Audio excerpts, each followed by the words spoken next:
السلام عليكم، ازيكم حبايبي؟ عاملين ايه؟ يا رب تكونوا جميعا بألف خير. وحشتوني جدا جدا من اخر فيديو كنا مع بعض فيه.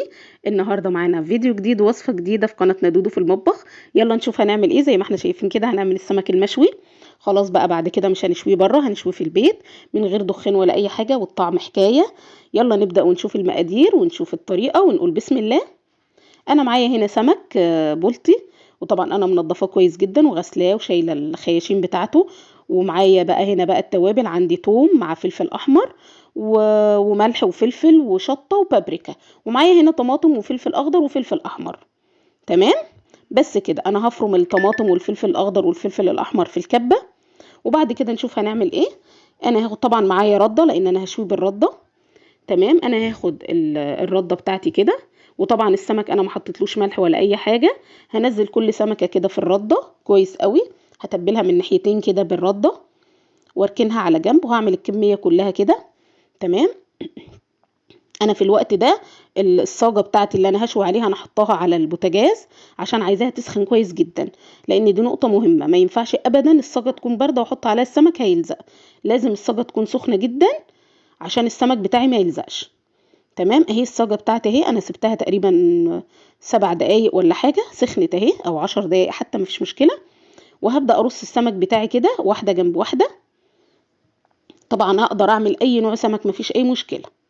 انا عايزه اقول لكم ان شوي السمك في البيت يا جماعه تحفه. انا كنت واحده من الناس ما كنتش بشوي في البيت ابدا، واقول عشان الدخان والريحه والكلام ده. وطبعا انا اجيبه جاهز احسن، وهم بيعملوه احسن مننا. لكن لما شويته في البيت بجد احلى بمراحل كتير جدا، تحفه ونضيف، وانا ضامنه كل حاجه انا عاملاها بايدي، وطعمه بجد حلو، ولا عمل دخنه ولا اي حاجه. جربوها تدعوا لي، ما عدتوش هتعملوه من بره ابدا.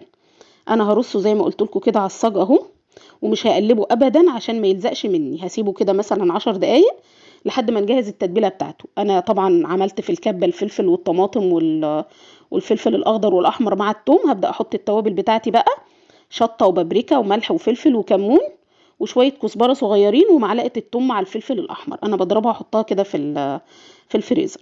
هعصر ليمونه كامله كده على التتبيله بتاعتي دي اللي هنسقي بيها السمك بعد ما يطلع بعد ما اشيله من على البوتاجاز. هحط كده تقريبا ربع كوبايه خل، وهقلبها كويس قوي، وكوبايه ميه. هحط طبعا انا لازم ازود الملح هنا شويه، معلقه كبيره ملح، لان انا ما تبلتش السمك قبل ما اشويه. وناخد بالنا من النقطه دي برضو مهمه جدا. هقلب بقى كده التتبيله بتاعتي اهو كويس قوي، وهسيبها على جنب بقى واشوف السمك. طبعا السمك بدأ اهو يبين لي ان هو احمر من الجوانب. هبدأ في الحاله ده اقلبه. شايفين بيتقلب بمنتهى السهوله ازاي؟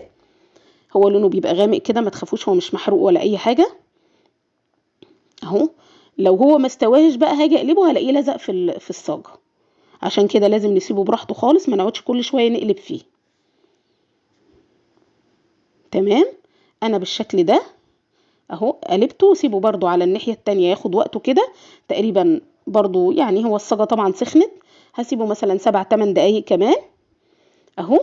ولما يطلع بقى السمك خلاص كده هو استوى اهو.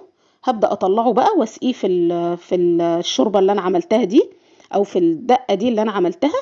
هحطه كده واسيبه شويه واخليه يتغرق بالميه دي كويس جدا، اللي هي الميه بالخل بالملح بالليمون والتوابل والثوم والكلام ده اهو. وهبدأ اطلعه بقى، اسيبه شويه كده عشان يتشرب من التتبيله كويس قوي، ما اطلعوش بسرعه اهو بالشكل ده. وببدأ بعد كده اشيله واقدمه. هقدمه بقى طبعا مع ليمون وشويه بقدونس. وانا عملت معاه كده كمان رز صياديه تحفه. هسيب لكم اللينك بتاع الرز في صندوق الوصف. طعمه بقى حكايه، مش عايزه اقول لكم يجنن. عايزاكم تجربوه وتقولوا لي رايكم ايه. بجد حلو قوي. مش معدناش ابدا هنعمل سمك بره البيت، هنعمل كل حاجه في البيت يا جماعه زي ما احنا اتفقنا. حاجتنا في بيتنا بنعملها بايدينا، ضامنين نظافتها وكل حاجه. وان شاء الله مش هنعمل اي حاجه بره تاني. اتمنى لو عجبتك الوصفه تدعميني بلايك وشير، ولو لسه اول مره تشوفي قناتي يا ريت تعملي سبسكرايب للقناه وتفعلي زر الجرس عشان اي فيديو جديد بعمله يوصلك. بحبكم جدا جدا. مع السلامه.